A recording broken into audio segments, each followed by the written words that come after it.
Hello. आज हम बात करने वाले हैं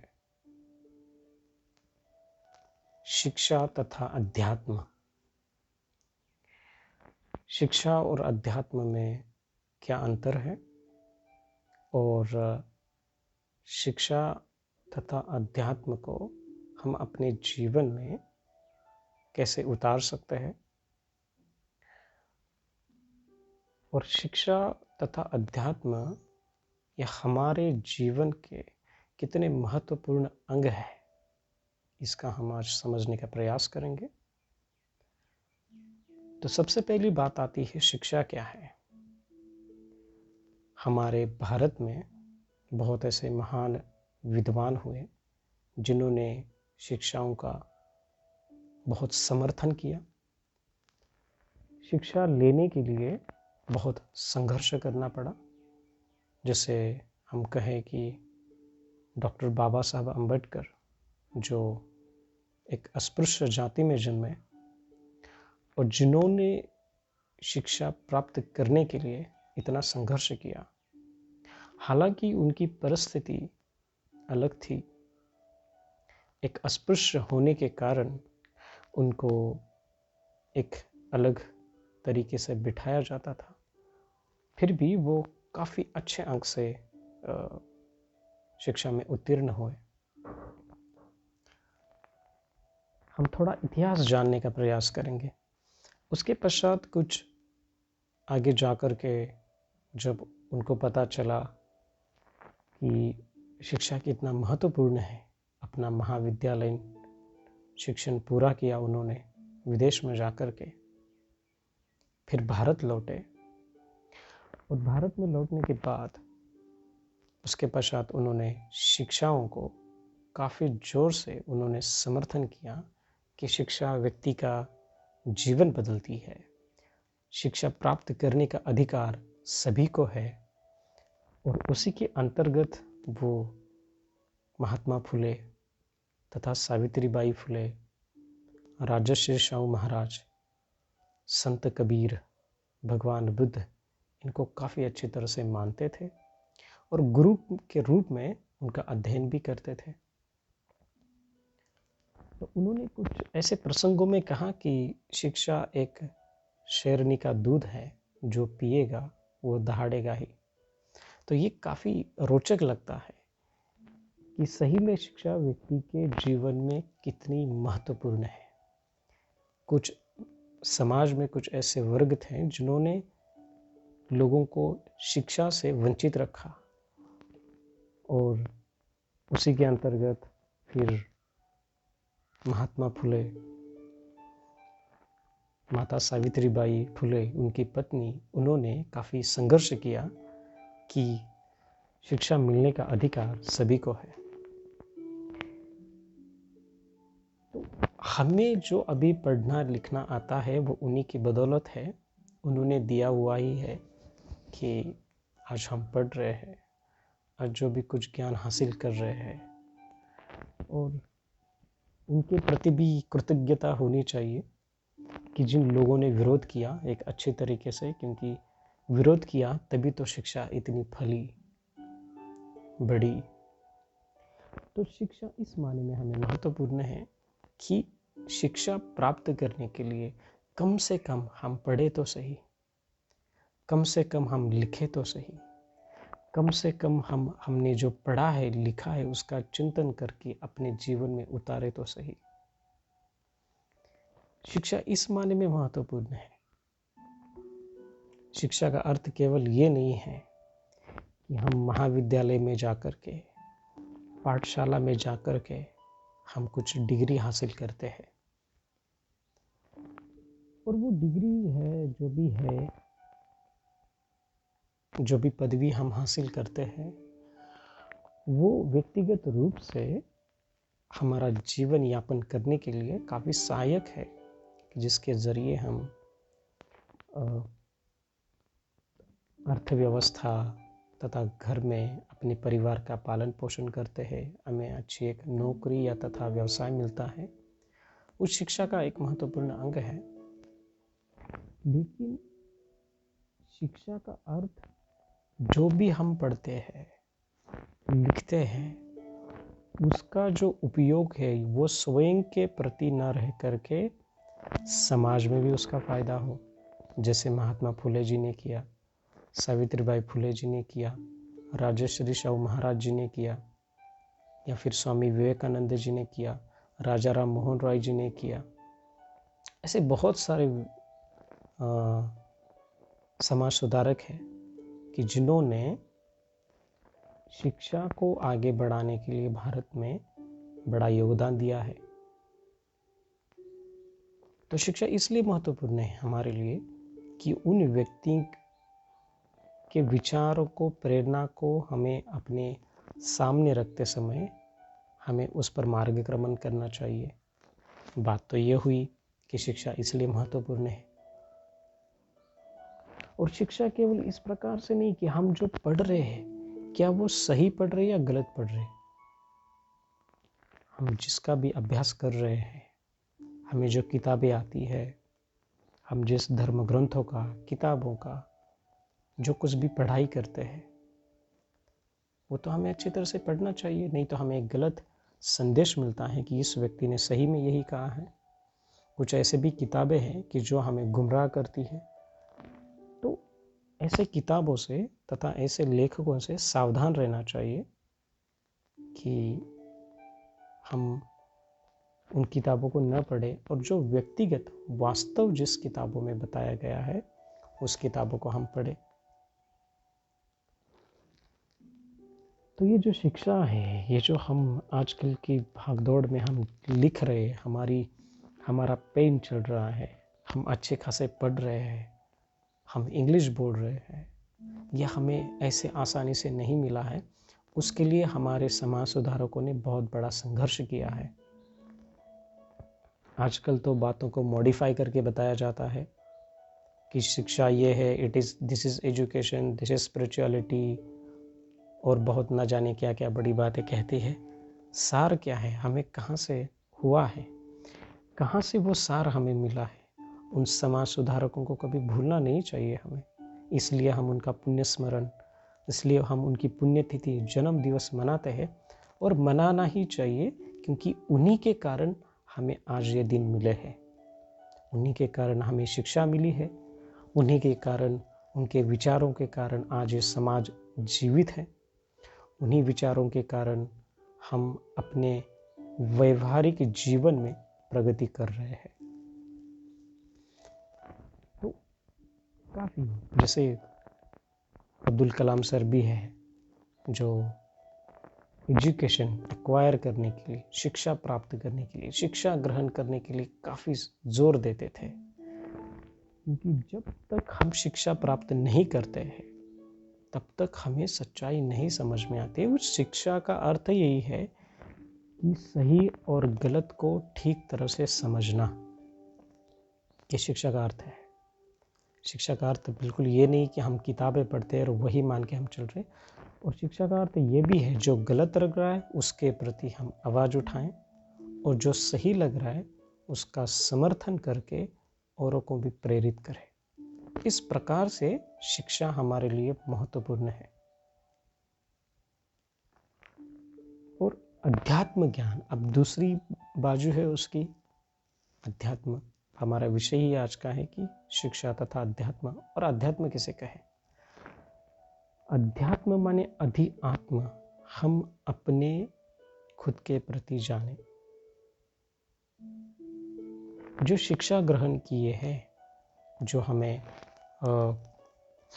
शिक्षा हमें सिखाती है कि कैसे पैसे कमाने हैं, समाज में हम किस प्रकार से बदलाव ला सकते हैं व्यवहारिक तौर पर। और अध्यात्म ये सिखाता है कि कैसे जीना है, हमारे अंदर भीतर जो है उसमें किस प्रकार के बदलाव लाने हैं, ये हमें अध्यात्म सिखाता है। और अध्यात्म जो है, हर एक दार्शनिक परंपरा तथा मान्यता जो है वो उनकी व्याख्या अलग अलग हो सकती है, लेकिन अध्यात्म शब्द ही संस्कृत है। और जब इसका निर्माण हुआ तो उसका थोड़ा हम विसर्ग करते हैं, हम उसके जब संधि करते हैं तो अधि आत्म, जिसे अध्यात्म कहा गया, अधि माने प्रथम, आत्म माने स्वयं को जाने, अध्यात्म माने स्वयं को जानना, स्वयं के प्रति सजग रहना, स्वयं के कार्य के प्रति अपने काया, चित्त और वाणी के प्रति सजग रहना अध्यात्म कहा गया। तो अध्यात्म का ज्ञान हासिल करने के लिए शिक्षा आवश्यक है, जो कि हम कुछ साल पीछे जाते हैं। भगवान बुद्ध के काल में भी सिद्धार्थ गौतम जो थे, उन्होंने काफ़ी अच्छे से पढ़ा था। उन्होंने धनुर्विद्या हासिल की थी, उन्होंने घोड़े कैसे चलाते हैं वो भी विद्या हासिल की थी, शिल्पकला हासिल की थी, और संस्कृत भाषा पर काफ़ी प्रभुत्व था। और इस प्रकार से उन्होंने काफ़ी ग्रंथ पढ़े, काफ़ी विचार विनिमय किया, और अंततः इन सारी बातों को एक ओर रख करके जब वो अपनी खोज में चल पड़े तो स्वाभाविक विपश्यना तथा शमति विपश्यना के आधार पर वो आगे जाकर बुद्धत्व प्राप्त किया उन्होंने। लेकिन जब वो व्यवहारिक जीवन में थे तो उन्होंने काफ़ी अच्छी तरह से शिक्षा प्राप्त की। तो कोई भी आध्यात्मिक गुरु है, उसके प्रति ज्ञान होना अति आवश्यक है। वो कुछ यहाँ वहाँ की बातें पढ़ता है और लोगों को बताता है कि कोई बात किसी भी बात से कुछ मेल नहीं खाती है, और जितने भी हमारे साधक तथा जो भी हमें मानते हैं एक गुरु के रूप में, वो गुमराह हो जाते हैं, उनको गुमराह होता है। बेचारे हम उनको एक अच्छे ढंग से बताने की कोशिश कर रहे हैं, लेकिन वो गुमराह हो जाते हैं। तो शिक्षा का अर्थ यही है कि व्यक्ति की मानसिकता समझे और मानसिकता के आधार पर उस व्यक्ति को वही ज्ञान दे। जैसे उदाहरण से एक डॉक्टर है जिसको स्वतंत्रता नहीं है कि कोई भी मरीज उनके पास आता है तो उनको एक ही दवा दे, ऐसा नहीं है। कोई व्यक्ति जिसको सर दर्द हो रहा है तो वो सर की दवा देता है, जिसको पेट दर्द हो रहा है उसको पेट की दवा देता है। ठीक वैसे ही व्यक्ति के मानसिकता के आधार पर उनको सिखाना आवश्यक है। आजकल की भागदौड़ की दुनिया में हम कुछ ऐसे लोगों को आदर्श मानते हैं और ऐसा भी लगता है कि जिनके पास काफ़ी ज्ञान है और उन्हीं को हम मानते हैं कि ये सही कह रहे हैं, बजाय कि हो सकता है वैज्ञानिक ढंग से वो कुछ प्रतिपादित करना चाहते हैं। लेकिन उतने भी ज़्यादा हमारे जो धर्मगुरु हैं बैठे हैं, उन्होंने काफ़ी अच्छे से ज्ञान हासिल किया है, उनकी भी बात माननी चाहिए। और मानना ही नहीं, उस पर तर्क भी करना चाहिए कि कही हुई बात कितनी सच्ची है, कितनी गलत है, इस पर तर्क भी होना ज़रूरी है। तो शिक्षा हमें ये सिखाती है, शिक्षा हमें ये भी सिखाती है कि हम अपने मन के गुलाम नहीं होना चाहते हैं, मन को वश में करना है। ये तो हुई भीतर की बात, और बाहर भी हमें कोई अन्याय कर रहा है, कोई व्यक्ति हम पर कुछ जोर ज़बरदस्ती कर रहा है, तो उसका पूरी जोर लगा करके हम उस अन्याय के प्रति आवाज़ उठा सकते हैं यदि हमारे पास शिक्षा है। तो शिक्षा एक बहुत बड़ा अंग है। उसी शिक्षाओं के कारण इस समाज में बदलाव ला सकता है। आपकी आध्यात्मिक प्रगति क्या है, आप मुक्त हो गए हैं, आप बड़ी अवस्था में पहुँचे हैं, ये आपका एक व्यक्तिगत विषय है।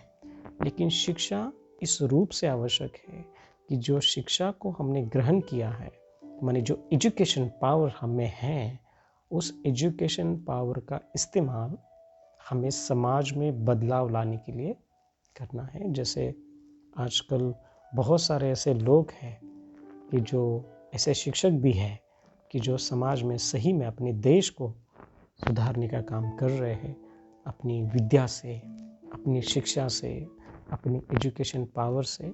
और मुझे लगता है कि उनका समर्थन हमें करना चाहिए, और जो भी वो सिखाते हैं वो हमें पढ़ना चाहिए।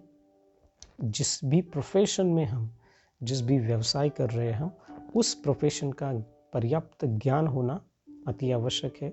यदि उसी प्रोफेशन में है और हमारे पास वो पर्याप्त ज्ञान नहीं है, और कोई हमें उसके अंतर्गत प्रश्न पूछता है तो हमें उत्तर नहीं देना आता है।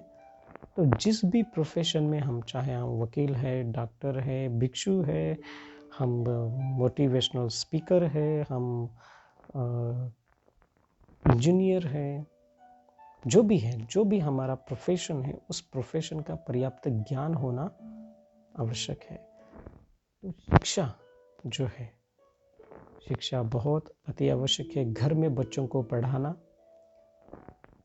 उनको सही और गलत का अच्छे से अर्थ बताना, उनके ऊपर होने वाले अन्यायों के प्रति किस प्रकार से आवाज़ उठाया जा सकता है, उनको अपने बच्चों को बताना, ये एक परिवार तथा उन पेरेंट्स की जिम्मेदारी है कि अपने बच्चों को ये बताए, क्योंकि यही है, यही आगे जाकर के शिक्षा जो होती है वो गुमराह नहीं करती है।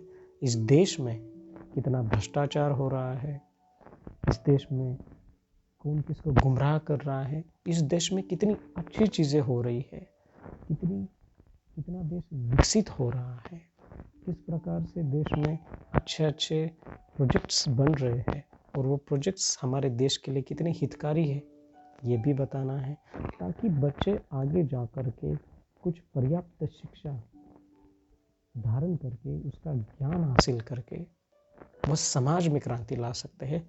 ठीक इसी प्रकार से जैसे बड़े बड़े समाज सुधारक हुए हैं, महात्मा गांधी है, डॉक्टर बाबा साहब अम्बेडकर है, मौलाना आज़ाद है, स्वामी विवेकानंद जी है, और बहुत ऐसे लोग हैं कि जिन्होंने, संत कबीर हैं, ऐसे बहुत सारे समाज सुधारक हैं। और कुछ ऐसे भी लोग हैं कि जिन्होंने समाज को एक ठीक तरीके से उन्होंने संभाल के रखा, अध्यात्म के तौर पर अध्यात्म ज्ञान भी दिया, तर्क के आधार पर वो, उनको हम कसौटी भी लगा सकते हैं। तो पढ़िए, पढ़ना हमें, हमारा जो मस्तिष्क है वो खुल जाता है। पढ़ना भी ऐसे है कि तटस्थ भाव से पढ़िए। कोई भी किताब हमारे हाथ में आती है, अरे हम इस व्यक्ति के विरोध में हैं, किताब हम क्यों पढ़े, तो वो पढ़ी जाती है, वो किसी कोने में पड़ जाती है, बेचारे उस व्यक्ति ने हमारे लिए क्या किया है वो भी हमें नहीं पता होता। तो उस व्यक्ति की किताब पढ़नी चाहिए। पढ़ने के बाद तटस्थ भाव से पढ़िए ताकि ज्ञान मिले हमें। कोई भी व्यक्ति जिससे हम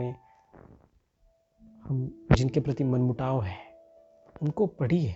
पढ़ने के पश्चात जब दिमाग खुलता है हमारा अंदर से, तटस्थ भाव से पढ़ने के बाद, तो हम कुछ अपने तार्किक बुद्धि पर उसका कसौटी लगा के हमें खुद ब खुद ये स्वयं ज्ञान होता है कि इस व्यक्ति ने सही बहुत बड़ा योगदान दिया है समाज के लिए, भारत को आगे बढ़ाने के लिए, समाज बढ़ाने के लिए। और जितने भी आध्यात्मिक गुरु हैं, शंकराचार्य है, बड़े बड़े बौद्ध धर्म के भिक्षु हैं, और बड़े मौलाना साहब हैं, जैसे सभी धर्म के प्रति जो विख्यात गुरु हैं, उनका आदर सम्मान करें। और उनकी शिक्षा एक ही है कि समाज में करुणा लाए, समाज में शांति लाए, कोई किसी ना किसी के प्रति कोई भली बुरी बात ना कहे, सब आपस में मिलजुल के रहे, एकता के साथ रहे, और वही हमारे लिए बेहतर है। तो ये संतों की वाणी होती है, संतों का ये संदेश होता है कि एक और व्यवहारिक तौर पर देश आगे बढ़ रहा है, दूसरी ओर अध्यात्म की कितनी आवश्यकता है समाज को आगे बढ़ने के लिए। इसलिए तो व्यक्ति इतने बड़े बड़े डिग्रीज हम हासिल करते हैं, महाविद्यालय की डिग्री है, पैसे अच्छे मिल रहे हैं, हमारा व्यवसाय ठीक चल रहा है, फिर भी लोग आत्महत्या करते हैं। इतना एजुकेशन होने के बाद भी व्यक्ति आत्महत्या करता है। इसका कारण है कि खुद को देखना नहीं आया, खुद को संभालना नहीं आया। तो अध्यात्म आपको खुद को संभालने कर सकते हैं। और अध्यात्म को न मानने वाले व्यक्ति ऐसा नहीं है तो वो नास्तिक है। अध्यात्म का अर्थ यही है कि जो व्यक्ति खुद के प्रति सजग है, जो राग द्वेष मोह को धीरे धीरे दूर कर रहा है, आवश्यक नहीं है कि वो किसी भगवान तथा ईश्वर के प्रति शरण जा कर के वो काम कर रहा है, आवश्यक नहीं है। नास्तिक का अर्थ भी है, उनकी अपनी एक स्वतंत्रता है। लेकिन हाँ, कि नास्तिक इसका भी समर्थन करते हैं कि करुणा कितनी आवश्यक है। इस देश पर युद्ध नहीं, एक बुद्ध की ज़रूरत है, अहिंसा की आवश्यकता है, करुणा की आवश्यकता है। ये लोग मानते भी हैं। तो मुझे लगता है कि हम आपस में रहें और शिक्षा तथा अध्यात्म का ठीक तरह से मिलजुल करके ध्यान केंद्र है, तथा बच्चों को ठीक प्रकार से एजुकेशन दिए, महाविद्यालयों का निर्माण करें और ध्यान केंद्र जो होते हैं उनका अभ्यास करें, ताकि मन को शांत करके समाज में परिवर्तन ला सकते हैं। ये विद्या तथा जैसे शिक्षा और अध्यात्म, इनका जब संगम दोनों तरफ से हो जाए तो हम अपने समाज को तथा देश को भी आगे बढ़ा सकते हैं। नमो बुद्धाय।